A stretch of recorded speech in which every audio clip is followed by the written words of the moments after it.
Hello, this is Mike DeVrent. I'm with Eberspaecher Heaters.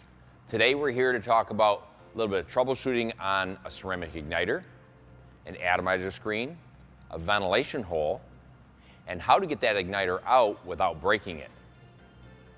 The atomizer screen and the ventilation hole we're going to talk about today are your #1 maintenance items on an Eberspaecher D2 heater.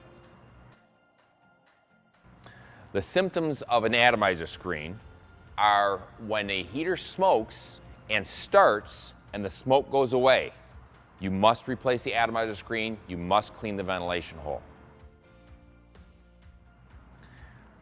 So we're going to remove the inlet cap.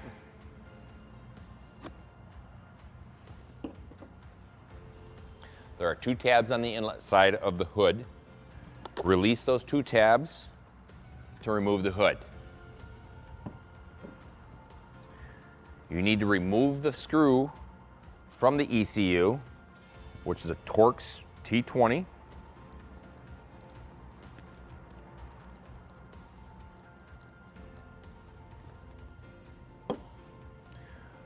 There are a couple tabs at the face of the ECU. Pinch those tabs, the ECU will lift up. If you remove the grommet for the main harness that's going through the shell, the ECU will lift up very easily.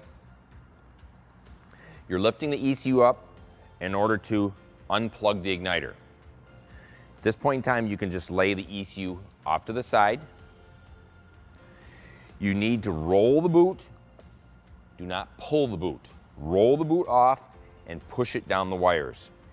If you put a lot of stress on the connections, you could break the wire and damage the igniter. At this point in time, you need to use a 12mm 6-point socket. If you're replacing the igniter,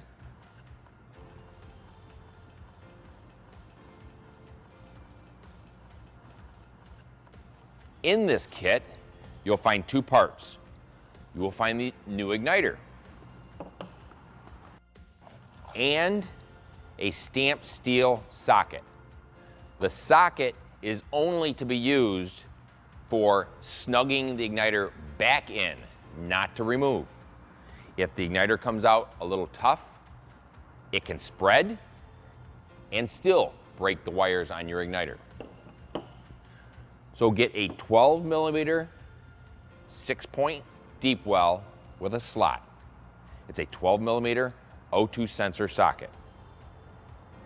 Here's the most important part. This is a 2-handed job. The igniter is not straight up and down. So if you do not hold that socket square, when you remove it, your socket could rock over and break the cap off the igniter. Please take special care in getting these out. 2 hands, 1 to keep the socket square, 1 to loosen it. Take your socket off.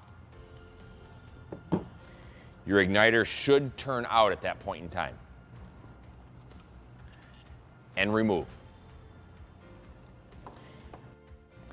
You are now looking at the burner chamber. This is the burner chamber in a D2 heater. The igniter sits here.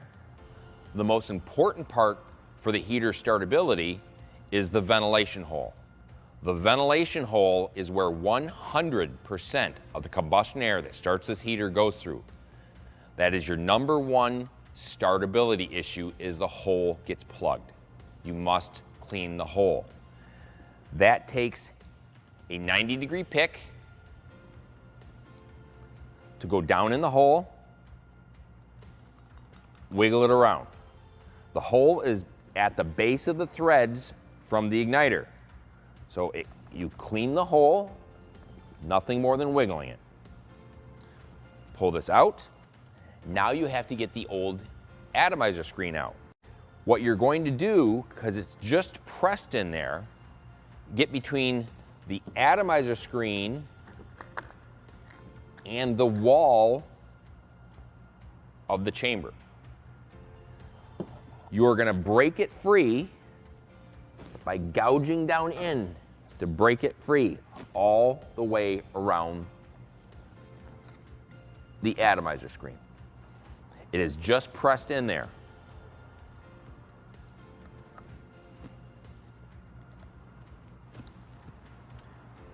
Then you will take a small pair of needle nose. You will need to get in and around the screen. I will twist and pull. Try to grab the screen and remove it. This may take multiple attempts to get that screen out of there. But if this doesn't pull it out, get in between the screen and the wall of the chamber, and you'll need to push down to break it free. You will have to break it free around the atomizer.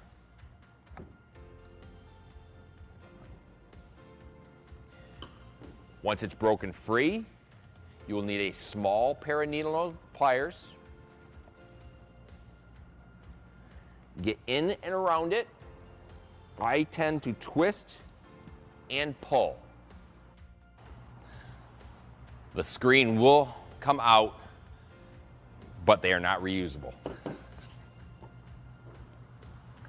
Now that you've cleaned the ventilation hole,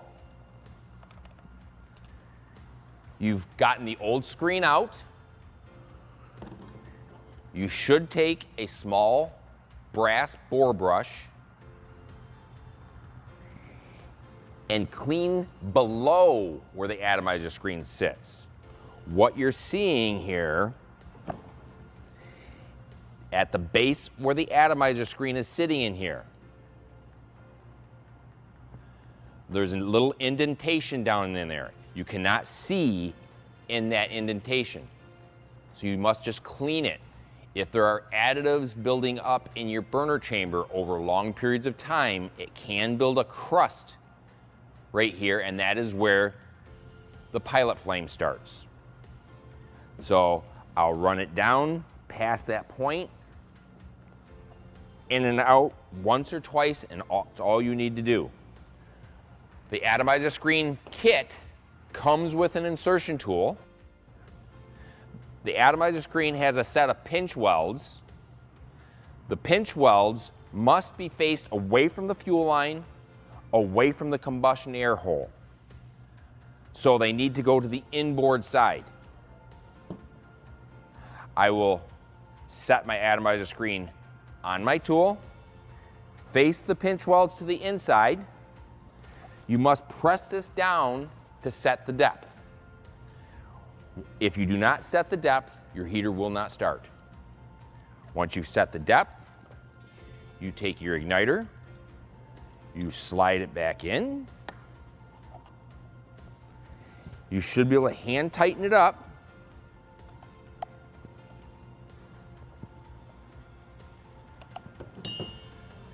That point in time, take your 12mm 6-point socket,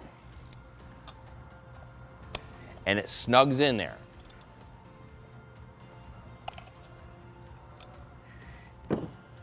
You take your boot, hold the wires and slide the boot down. The boot must be plugged in.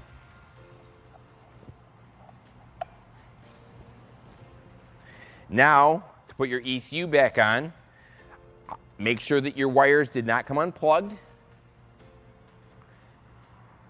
Take your igniter, plug it into the ECU.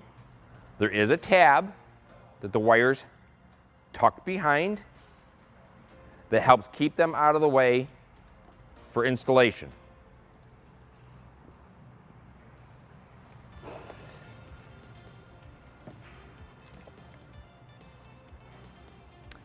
This will help setting the ECU back down.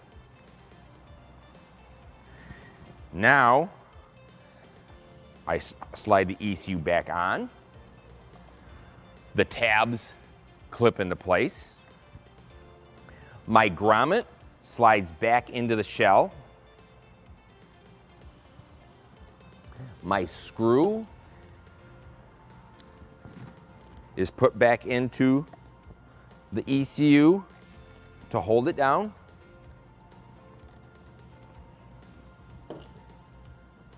The hood is placed back on. The tabs are latched. The inlet grill put on to keep fingers and debris out of the fan, and you're done.